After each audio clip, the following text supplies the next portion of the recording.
اور وہ قوم تھی عمالقہ۔ ان پر جو بادشاہ مقرر کیا گیا اس کا نام تھا جالود، ایک ایسا شخص جو ظلم، وحشت اور طاقت کی علامت بن چکا تھا۔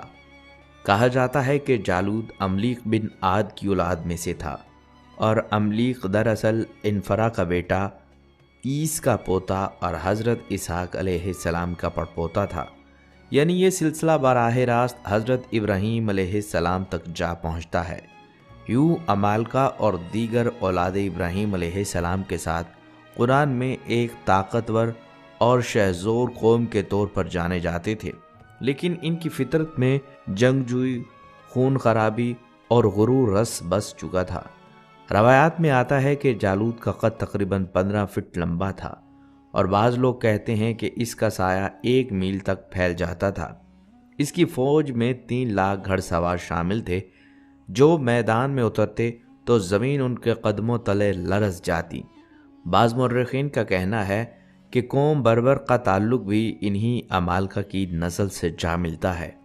ایسے ہی طاقتور، مغرور اور جنگجو بادشاہ جالود نے بنی اسرائیل پر ظلم و ستم کی انتہا کر دی، مگر یہ کہانی یہاں ختم نہیں ہوتی، کیونکہ تاریخ گواہ ہے کہ جب ظلم اپنی حدوں کو چھوتا ہے تو اللہ کا فیصلہ قریب آ جاتا ہے۔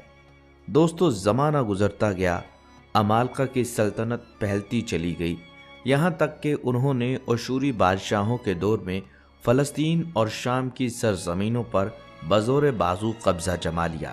ان کے قلعے مضبوط، ان کے لشکر بے خوف اور ان کے مظالم بے انتہا ہو چکے تھے۔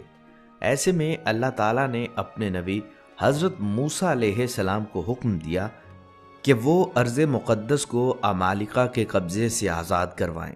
جب حضرت موسیٰ علیہ السلام اپنی قوم یعنی بنی اسرائیل کے ساتھ فلسطین کے قریب پہنچے تو انہوں نے اپنی قوم سے فرمایا، اے بنی اسرائیل، اس مقدس سرزمین میں داخل ہو جاؤ جو اللہ نے تمہارے لیے لکھ دی ہے، اور پیٹھ نہ دکھاؤ ورنہ تم نقصان اٹھانے والوں میں سے ہوگے۔ مگر بنی اسرائیل جو ابھی تک غلامی اور کمزوری کے اثرات سے نکل نہ پائے تھے، ڈر گئے اور بول اٹھے، اے موسیٰ، وہاں ایک بڑی طاقتور قوم آباد ہے، عمالقہ، ہم ان سے مقابلہ نہیں کر سکتے، تم اور تمہارا پروردگار جا کر لڑو، ہم تو یہیں بیٹھے ہیں۔ یہ جملہ ایمان کی کمزوری کا آئینہ تھا۔ یہ وہ لمحہ تھا جب اللہ تعالیٰ نے ان کی سرکشی پر فیصلہ سنایا۔ چنانچہ بنی اسرائیل کو صحرائے طی میں 40 سال کے لیے قید کر دیا گیا، نہ وہ آگے بڑھ سکے نہ پیچھے لوٹ سکے، ایک مختصر صحرا میں بھٹکتے رہے، یہاں تک کہ ایک نئی نسل ابھری جو ایمان اور عزم میں پہلی سے مضبوط تھی۔ یہ وہی نسل تھی جس نے بعد میں حضرت یوشع علیہ السلام کی قیادت میں ارض مقدس کو دوبارہ حاصل کیا۔ مگر عمالقہ جو اس وقت طاقت کی انتہا پر تھے، انہیں یہ احساس نہ تھا کہ ان کے زوال کی بنیاد اسی لمحے میں رکھ دی گئی تھی۔ دوستو، یہ وہ وقت تھا جب بنی اسرائیل کو عمالقہ کی طاقت سے خوف آ چکا تھا۔ اللہ کا حکم واضح تھا، ارض مقدس میں داخل ہو کر ظالم قوم کو شکست دو، مگر ایمان کمزور پڑ چکا تھا، اور جب ایمان کمزور ہو جائے تو قومیں اپنی منزل کھو دیتی ہیں۔ چنانچہ اللہ تعالیٰ نے بنی اسرائیل کو ایک ایسی سزا دی جو تاریخ کی کتابوں میں ہمیشہ کے لیے لکھی گئی۔ یہ سزا تھی میدان تیہ۔ یہ میدان شام اور مصر کے درمیان 5 سے 6 فرسخ یعنی 30 کلومیٹر کے علاقے پر مشتمل تھا، ایک کھلا، ویران اور سناٹا خیز میدان جہاں نہ سایہ دار درخت تھے، نہ عمارت، نہ پانی اور نہ ہی کھانے کی کوئی چیز۔ اللہ کے حکم سے حضرت موسیٰ علیہ السلام اپنی قوم کے ساتھ عمالقہ سے بیت المقدس کو آزاد کرانے نکلے، مگر جب فلسطین کے قریب پہنچے تو بنی اسرائیل عمالقہ کی دہشت کے سامنے ڈھیر ہو گئے، اور پھر وہ دن آیا جب اللہ نے ان پر اپنا فیصلہ نازل کیا۔ 40 برس تک وہ اسی مختصر سے میدان میں صبح و شام تک بھٹکتے رہے، مگر باہر نہ نکل سکے، جیسے وقت تھم گیا ہو اور زمین ان کے لیے قید خانہ بن گئی ہو۔ مگر دیکھیے اللہ کی رحمت، حضرت موسیٰ علیہ السلام باوجود اس کے کہ اپنی قوم سے ناخوش تھے، انہوں نے اپنے رب سے دعا کی کہ یا اللہ، یہ تیری مخلوق ہے، انہیں رزق عطا فرما۔ پھر اللہ نے کرم فرمایا، آسمان سے روزانہ ان کے کھانے کے لیے من و سلوہ نازل ہوتا، دھوپ سے بچاؤ کے لیے بادل ان پر سائے فگن ہو گئے، اور حضرت موسیٰ علیہ السلام نے عصا سے پتھر پر ضرب لگائی تو اس لمحے 12 چشمے پھوٹ پڑے، ہر قبیلے کے لیے ایک چشمہ۔ یوں اللہ نے انہیں بھٹکنے کی سزا تو دی مگر اپنی رحمت سے محروم نہ کیا۔ یہ وہ منظر تھا جو انسان کو یاد دلاتا ہے کہ اللہ کی نافرمانی بندے کو راہ سے بھٹکا دیتی ہے، مگر اللہ کی رحمت کبھی راستہ نہیں چھوڑتی۔ دوستو، میدان تی کے یہ 40 سال صرف سزا نہیں تھے، ایک امتحان بھی تھا اور ایک تربیت گاہ بھی۔ حضرت موسیٰ علیہ السلام کے ساتھ ان کے بھائی حضرت ہارون علیہ السلام اور شاگرد حضرت یوشع بن نون علیہ السلام بھی موجود تھے۔ یہ تینوں ہستیاں بنی اسرائیل کی رہنمائی کے لیے اللہ کی طرف سے منتخب کی گئی تھیں۔ وقت گزرتا گیا اور وہ سب لوگ جو پہلے جہاد سے پیچھے ہٹ گئے تھے، رفتہ رفتہ اس دنیا سے رخصت ہو گئے۔ ان کی جگہ ایک نئی نسل نے لے لی، ایسی نسل جو غلامی کے اثرات سے آزاد اور ایمان کی روشنی سے منور تھی۔ پھر ایک دن اللہ تعالیٰ نے حضرت موسیٰ علیہ السلام کو حکم دیا، اے موسیٰ، بنی اسرائیل کو 12 قبائل میں تقسیم کرو، ان کی تنظیمیں نو کرو اور ہر قبیلے کے لیے ایک سردار مقرر کرو جو اپنی قوم کو جہاد کی تربیت دے۔ یہ تیاری دراصل ایک الہی منصوبہ تھی، بیت المقدس کو عمالقہ کے قبضے سے آزاد کرانے کی پیشبندی۔ حضرت موسیٰ علیہ السلام نے اللہ کے حکم کی تعمیل کرتے ہوئے بنی اسرائیل کو 12 قبائل میں تقسیم کیا اور حضرت یوشع بن نون کو ان تمام قبائل کا سردار اور سپہ سالار مقرر فرمایا۔ مگر تقدیر کو کچھ اور منظور تھا۔ ابھی وعدے طے کی سزا مکمل نہ ہوئی تھی کہ حضرت موسیٰ علیہ السلام اس جہان فانی سے رخصت ہو گئے۔ ان کے بعد قیادت کی ذمہ داری حضرت یوشع بن نون علیہ السلام کے کاندھوں پر آ گئی۔ حضرت یوشع نے اپنی قوم کو منظم کیا، ان کی جنگی تربیت کا آغاز کیا اور ایک ایسی قوم تیار کی جو ایمان، صبر اور یقین میں اپنی مثال آپ تھی۔ چونکہ میدان تی میں نہ کھیتی باڑی تھی، نہ تجارت تھی، نہ معاشی سرگرمیاں تھیں، اللہ کی طرف سے من و سلوہ کی نعمتوں پر گزارا ہو رہا تھا۔ یوں ان لوگوں نے اپنا وقت پوری لگن کے ساتھ جہاد کی تیاریوں میں صرف کیا۔ یہ وہی لوگ تھے جنہوں نے بعد میں حضرت یوشع علیہ السلام کی قیادت میں عمالقہ کے خلاف فیصلہ کن جنگ لڑی اور بیت المقدس کو ان کے تسلط سے آزاد کروایا۔ دوستو، وقت گزرتا گیا، 40 برس کی وہ سزا جس نے بنی اسرائیل کو آزمایا آج اپنے اختتام کو پہنچنے والی تھی۔ جب صحرا میں بھٹکنے کے 40 سال مکمل ہوئے تو اللہ تعالیٰ نے حضرت یوشع بن نون علیہ السلام کو حکم دیا، اے یوشع، بنی اسرائیل کو جمع کرو اور بیت المقدس کو عمالقہ کے قبضے سے آزاد کرواؤ۔ اب یہ وہ نئی نسل تھی جو اپنے بزرگوں کی بزدلی اور نافرمانی سے سبق سیکھ چکی تھی۔ وہ جانتے تھے کہ ایمان کے بغیر فتح ممکن نہیں، اور جب اللہ کا حکم ہو تو میدان سے پیٹھ نہیں پھیری جاتی۔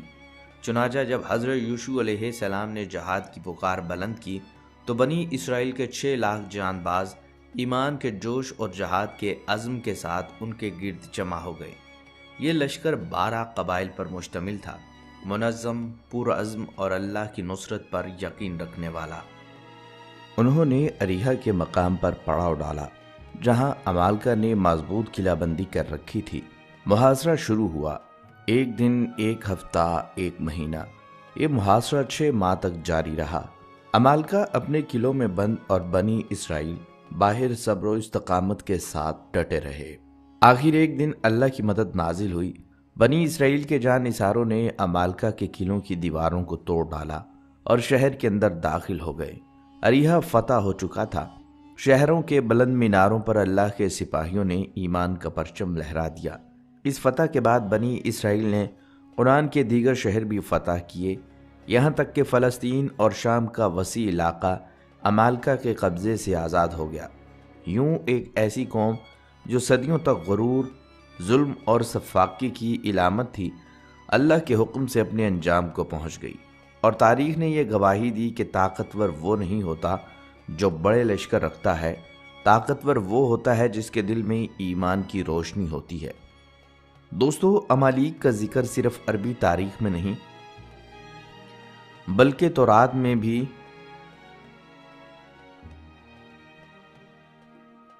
بلکہ تورات میں بھی موجود ہے۔ ان کے بارے میں کہا جاتا ہے کہ وہ بنی اسرائیل کے سخت دشمن تھے اور حضرت موسیٰ علیہ السلام کے زمانے میں انہوں نے اسرائیلی لشکروں پر حملہ کیا تھا۔ بائبل کے مطابق اللہ نے حضرت موسیٰ علیہ السلام کو حکم دیا کہ وہ عمالیق کے ظلم کے خلاف جہاد کریں، کیونکہ وہ حد سے تجاوز کر چکے تھے۔ اس جنگ کے بعد عمالیق کا زوال شروع ہوا۔ کچھ مورخین لکھتے ہیں کہ وہ رفتہ رفتہ مصر، حجاز اور اردن کے علاقوں میں بکھر گئے، کچھ سمندر کے پار چلے گئے اور کچھ بالآخر مٹ گئے، جیسے ان کا وجود کبھی تھا ہی نہیں۔ کہا جاتا ہے عمالیق کے بادشاہ اپنے تاج محل پتھروں کے بڑے بڑے بلاک سے بنواتے، جنہوں نے آج کے دور کے انجینئرز کو بھی حیران کر دیا۔ ان کے جسم اتنے مضبوط تھے کہ وہ بڑے بڑے درختوں کو ایک ہاتھ سے اکھاڑ سکتے تھے۔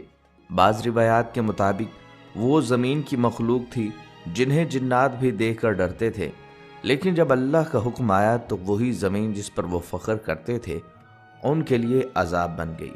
ان کے شہر مٹی میں دفن ہو گئے، ان کی بستیاں ملبے کا ڈھیر بن گئیں اور ان کے نام صرف روایات اور قصوں میں باقی رہ گئے۔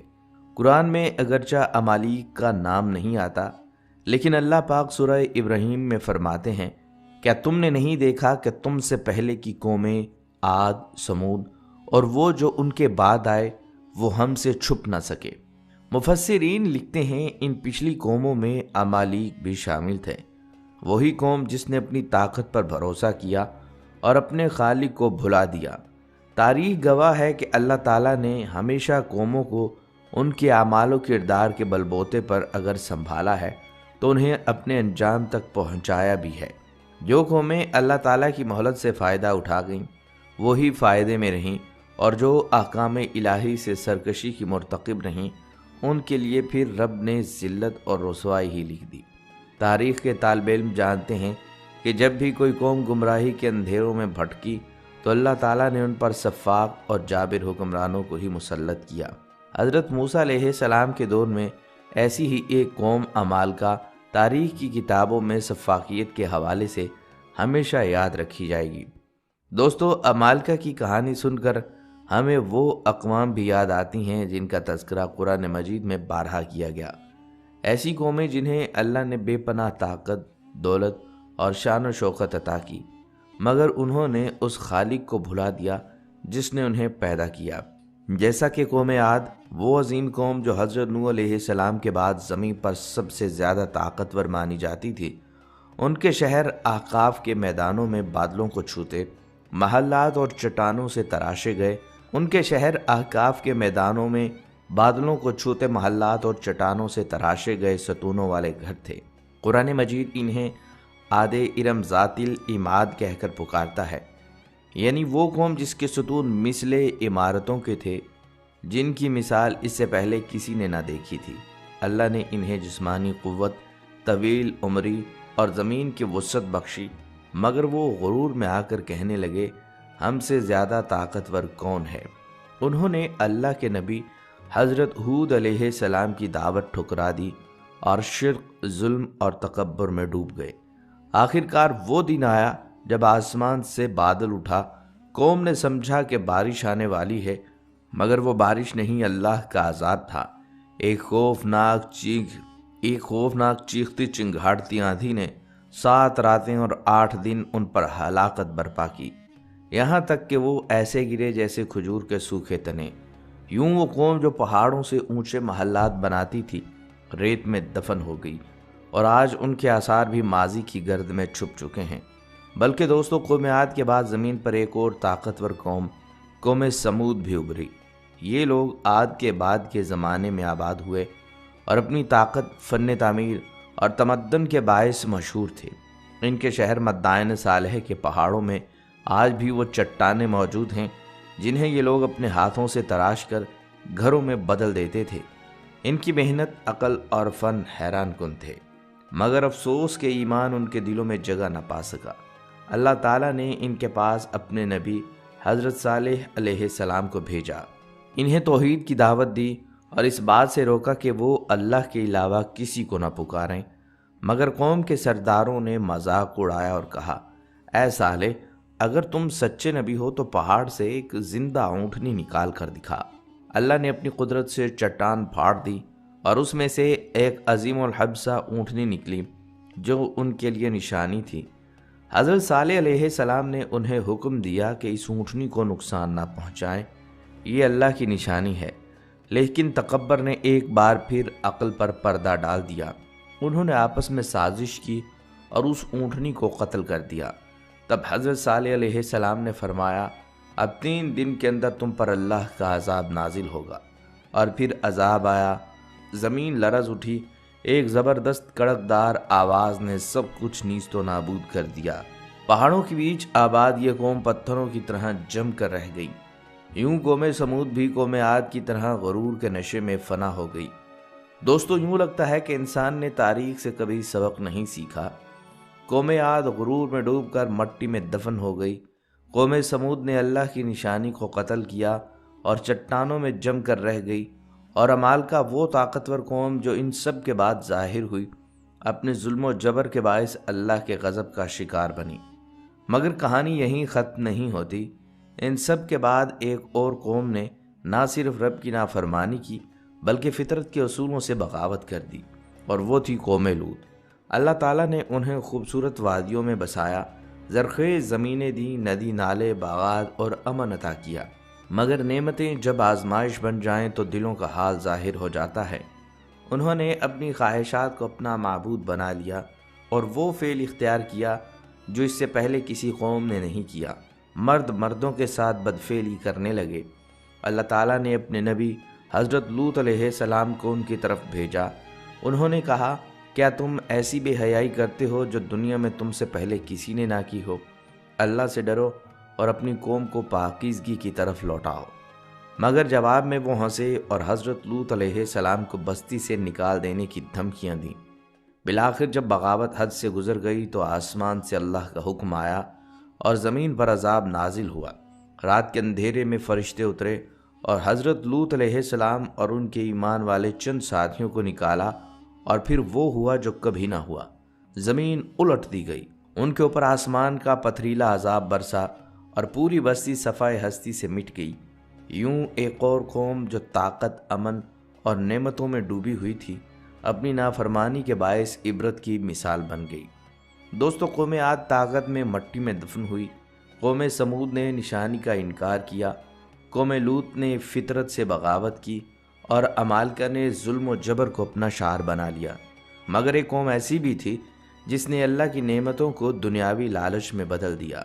یہ تھی قوم مدین۔ مدین ایک خوشحال تجارتی مرکز تھا جہاں بازاروں کی رونق، قافلوں کی چہل پہل اور مال و دولت کی فراوانی عام تھی۔ اللہ نے ان کے درمیان اپنے نبی حضرت شعیب علیہ السلام کو بھیجا۔ آپ نے انہیں حکم دیا کہ ناپ تول میں انصاف کرو، لوگوں کے حقوق نہ کھاؤ اور زمین میں فساد نہ پھیلاؤ۔ اللہ نے ان کے درمیان اپنے نبی حضرت شعیب علیہ السلام کو بھیجا۔ آپ نے انہیں حکم دیا کہ ناپ تول میں انصاف کرو، لوگوں کے حقوق نہ کھاؤ اور زمین میں فساد نہ پھیلاؤ۔ مگر ان کی آنکھوں پر دنیا کی چمک کا پردہ پڑ چکا تھا۔ انہوں نے کہا، اے شعیب، کیا تمہاری نماز ہمیں یہ سکھاتی ہے کہ ہم اپنی دولت پر اختیار نہ رکھیں؟ انہوں نے دین کو مذاق سمجھا اور حلال و حرام کی تمیز مٹا دی۔ حضرت شعیب علیہ السلام نے بار بار سمجھایا، مگر جب بغاوت حد سے گزر گئی تو اللہ کا عذاب نازل ہوا۔ ایک خوفناک زلزلہ آیا، زمین لرز اٹھی، عمارتیں گر گئیں اور ایک زوردار آواز نے ان کی روحوں کو چیر دیا۔ صبح جب سورج نکلا تو مدین کی وہ تجارتی بستی ویران ہو چکی تھی۔ یوں وہ قوم جو ناپ تول میں ایک دانہ کم کر کے خود کو عقل مند سمجھتی تھی، اللہ کے انصاف میں مٹ گئی، اور آج ان کے بازاروں کی گونج بھی تاریخی کی خاموشی میں گم ہو چکی ہے۔ دوستو، قوم عاد کی طاقت، قوم سمود کا فن، قوم لوط کی خواہش، قوم مدین کی چالاکی اور قوم فرعون کی بادشاہت، سب کچھ مٹی میں دفن ہو گیا۔ عمالقہ جیسے دیو ہیکل انسان جو پہاڑوں سے اونچی عمارتیں بناتے تھے، آج ان کے نام بھی صرف تاریخ کے اوراق میں باقی ہیں۔ ان سب قوموں میں ایک بات مشترک تھی، اللہ نے انہیں نعمتیں دی، طاقت، علم، دولت اور اختیار عطا کیا، مگر جب انہوں نے اپنے رب کو بھلا دیا تو وہی نعمتیں ان کے لیے عذاب کا ذریعہ بن گئیں۔ قرآن ہمیں بار بار یاد دلاتا ہے اللہ کسی قوم کی اس وقت تک حالت نہیں بدلتا جب تک وہ خود اپنے آپ کو نہ بدلیں۔ یہ داستانیں صرف ماضی کی کہانیاں نہیں، یہ آئینہ ہے انسان کے حال اور مستقبل کا۔ اگر آج ہم بھی غرور، ظلم، فحاشی یا دھوکے کو معمول سمجھ لیں تو یاد رکھیں اللہ کی زمین اور اس کا قانون کبھی نہیں بدلا۔ وقت کے ساتھ چہرے ضرور بدلتے ہیں مگر انجام ہمیشہ ایک ہی رہتا ہے، تکبر فنا اور عاجزی بقا۔ اس طرح دوستو، عمالیق کی کہانی بھی صرف ایک تاریخی واقعہ نہیں، ایک تنبیہ ہے، ایک پیغام ہے۔ یہ بتاتی ہے کہ جب انسان اپنی طاقت، دولت یا علم پر غرور کرتا ہے تو اللہ اسے مٹا دیتا ہے، چاہے وہ کتنا ہی مضبوط کیوں نہ ہو۔ کبھی عاد، کبھی قوم سمود، کبھی فرعون اور کبھی عمالیق۔ ہر دور میں انسان کو یہی سبق دیا گیا کہ زمین پر سب کچھ فنا ہو جائے گا، باقی صرف اللہ کا حکم رہے گا۔ تو دوستو، عمالیق کی یہ داستان صرف ماضی کی نہیں، یہ آج کے انسان کے لیے آئینہ ہے۔ اگر ہم نے بھی اللہ کو بھلا دیا تو شاید کل کوئی ہم سے بھی یہی کہے، ایک قوم تھی جو بڑی طاقتور تھی مگر اب صرف نام باقی ہے۔ پیارے دوستو، سورۃ الاعراف آیت 94 تا 96 میں اللہ رب العزت ارشاد فرماتے ہیں کہ کبھی ایسا نہیں ہوا کہ ہم نے کسی بستی میں نبی بھیجا ہو اور اس بستی کے لوگوں کو پہلے تنگی اور سختی میں مبتلا نہ کیا ہو، اس خیال سے کہ شاید وہ عاجزی پر اتر آئیں۔ پھر ہم نے ان کی بدحالی کو خوشحالی میں بدل دیا، یہاں تک کہ وہ خوب پھولے پھلے اور کہنے لگے ہمارے اسلاف پر بھی اچھے اور برے دن آتے رہے۔ آخرکار ہم نے انہیں اچانک پکڑ لیا اور انہیں خبر تک نہ ہوئی۔ اگر بستیوں کے لوگ ایمان لاتے اور تقوی کی روش اختیار کرتے تو ہم ان پر آسمان اور زمین سے برکتوں کے دروازے کھول دیتے، مگر انہوں نے تو جھٹلایا، لہٰذا ہم نے اس بری کمائی کے حساب میں انہیں پکڑ لیا جو وہ سمیٹ رہے تھے۔ قوم نوح، عاد و سمود، قوم لوط اور اصحاب مدین کے طرز فکر و عمل اور برے انجام کے تذکرے کے بعد وہ اصول بتایا جا رہا ہے جو ہر زمانے میں اللہ تعالیٰ نے انبیاء علیہ السلام کی بعثت کے موقع پر اختیار فرمایا، اور وہ یہ ہے کہ جب کسی قوم میں کوئی نبی بھیجا گیا تو پہلے اس قوم کو مصائب اور آفات میں مبتلا کیا گیا تاکہ اس کا دل نرم پڑے، اس کی شیخی اور تکبر سے اکڑی ہوئی گردن ڈھیلی ہو، اپنی طاقت کا غرور اور دولت کا نشہ اتر جائے، اپنے ذرائع و وسائل اور اپنی قوتوں اور قابلیتوں پر اس کا اعتماد ٹوٹ جائے، اسے محسوس ہو کہ اوپر کوئی طاقت بھی ہے جس کے ہاتھ میں اس کی قسمت کی دوڑ ہے، اور اس طرح اس کے کان نصیحت کے لیے کھل جائیں اور وہ اپنے خدا کے سامنے عاجزی کے ساتھ جھک جانے پر آمادہ ہو جائے۔ لیکن جب سختی اور تنگی میں اس کا دل قبول حق کی طرف مائل نہیں ہوتا تو اس کو خوشحالی کے فتنے میں مبتلا کر دیا جاتا ہے، اور یہاں سے اس کی بربادی کی ابتدا ہوتی ہے۔ جب وہ نعمتوں سے مالا مال ہونے لگتی ہے تو اپنے برے دن بھول جاتی ہے اور سمجھتی ہے کہ حالات کے اتار چڑھاؤ اور قسمت کے بناؤ اور بگاڑ میں کوئی حکمت نہیں، اور نہ ہی ہمارے لیے کوئی سبق ہے، اور نہ ہی اس اتار چڑھاؤ کا تعلق ہمارے اخلاق و کردار سے ہے، بلکہ یہ سب کچھ قانون فطرت اور طبیعیات کے مطابق ہے۔ ان کی وجہ سے کوئی اخلاقی سبق لینا، ایک دوسرے کو نصیحت کرنا یا کسی کی نصیحت قبول کرنا اور خدا کے سامنے آہوزاری کرنا اور گڑ گڑانا صرف ایک نفسیاتی بیماری اور کمزوری ہے جو مصیبتوں کے پڑنے پر کچھ لوگوں کو ہو جاتی ہے۔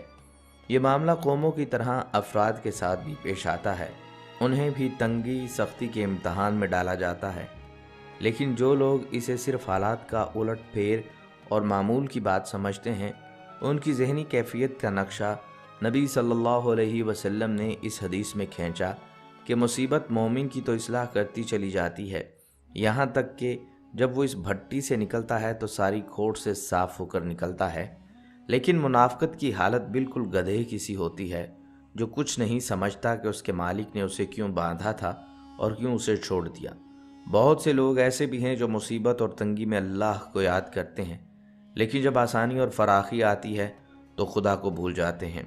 تنگی میں 10 روپے تھے تو وہ پورے راہ خدا میں خرچ کر دیے، لیکن اب بے حساب تو گن گن کر خرچ کرتے ہیں، کیونکہ وہ سمجھتے ہیں کہ جو کچھ انہیں ملا ہے وہ ان کی محنت اور قابلیت کی وجہ سے ملا ہے۔ جان لینا چاہیے کہ یہ طرز فکر و عمل مناسب نہیں اور خسارے کی طرف لے جانے والا ہے۔ دعا کیجیے اللہ تعالی ہم سب کو اپنے دین کی صحیح فہم بخشے اور اس فہم کے مطابق دین کے سارے تقاضے پورے کرنے کی توفیق عطا فرمائے۔ آمین یا رب العالمین۔